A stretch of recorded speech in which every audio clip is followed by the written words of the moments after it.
মুর্শিদাবাদের সুইমিং পুলের কাজ শেষ পর্যায়ে, দ্রুতই শুরু হবে প্রশিক্ষণমূলক কার্যক্রম। মুর্শিদাবাদের আধুনিক সুইমিং পুলের নির্মাণ কাজ পরিদর্শনে এসে মাননীয় জেলা শাসক অর্থাৎ ডিএম জানিয়েছেন যে জেলার বহু প্রতীক্ষিত এই সুইমিং পুলের ৯৫% কাজ ইতিমধ্যেই সম্পন্ন হয়েছে। বাকি ৫% কাজ খুব দ্রুতই শেষ করা হবে বলে আশ্বাস দেন তিনি। কাজ সম্পূর্ণ হলেই অল্প সময়ের মধ্যেই এই সুইমিং পুলের বিভিন্ন প্রশিক্ষণমূলক অ্যাক্টিভিটি, সাঁতার শেখানো এবং প্রতিযোগিতামূলক প্রস্তুতি শুরু করবে জেলা প্রশাসন। জেলা শাসকের সঙ্গে পরিদর্শনে উপস্থিত ছিলেন বিধায়কও। দুজনেই নির্মাণের অগ্রগতি দেখে সন্তোষ প্রকাশ করেন এবং জানান জেলার প্রতিভাবান সাঁতারুদের গড়ে তুলতে এই সুইমিং পুল হবে অত্যন্ত গুরুত্বপূর্ণ কেন্দ্র। প্রসঙ্গত, মুর্শিদাবাদের এই সুইমিং পুলেই প্রশিক্ষণ নিয়ে জেলার শিক্ষানবিশ সাঁতারুরা ইতিমধ্যেই বেশ কয়েকটি বড় প্রতিযোগিতায় অংশগ্রহণ করেছে। এমনকি তারা এশিয়ার দীর্ঘতম সন্তরণ প্রতিযোগিতাতেও যোগ দিয়ে জেলার নাম উজ্জ্বল করেছে। প্রশাসনের আশা, আধুনিক ও মানসম্মত এই সুইমিং পুল চালু হলে ভবিষ্যতে আরও অনেক জাতীয় ও আন্তর্জাতিক মানের সাঁতারু উঠে আসবে মুর্শিদাবাদ থেকে।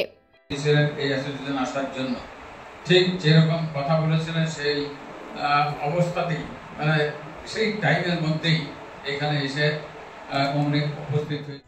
তার কাজ অলরেডি অলমোস্ট 95% কমপ্লিট। আমরা খুব শীঘ্রই যে কাজগুলো বাকি আছে তার প্ল্যান অফ অ্যাকশন তৈরি করি। আমরা মার্চ মাস থেকে যাতে সুইমিং এখানে চালু করা যায়, মুর্শিদাবাদের মানুষ এই সুইমিং পুলের যা অ্যাক্টিভিটিসগুলো আছে তার লাভ নিতে পারেন, তার জন্য যা প্রচেষ্টা সবগুলো আজ থেকে করা হচ্ছে। এই যে আমরা গত দিন কী হয়েছে সেটা আমরা বলতে যাব না। আজকে আমাদের সভাপতি মহাশয় এসেছিলেন, ডিএম সাহেব, তেনার কাছে আমরা সুইমিং বিষয়ে কিছু আলোচনা করেছি।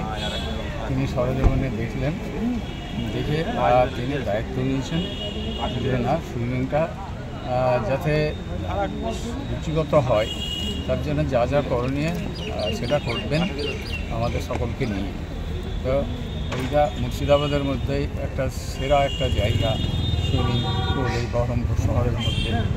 আপনারা তো জানেন এর মধ্যে প্রতি বছর যেভাবে সাঁতারুরা সাঁতার কাটে, সে জমি থেকে 81 কিলোমিটার, তারপর আমাদের জমি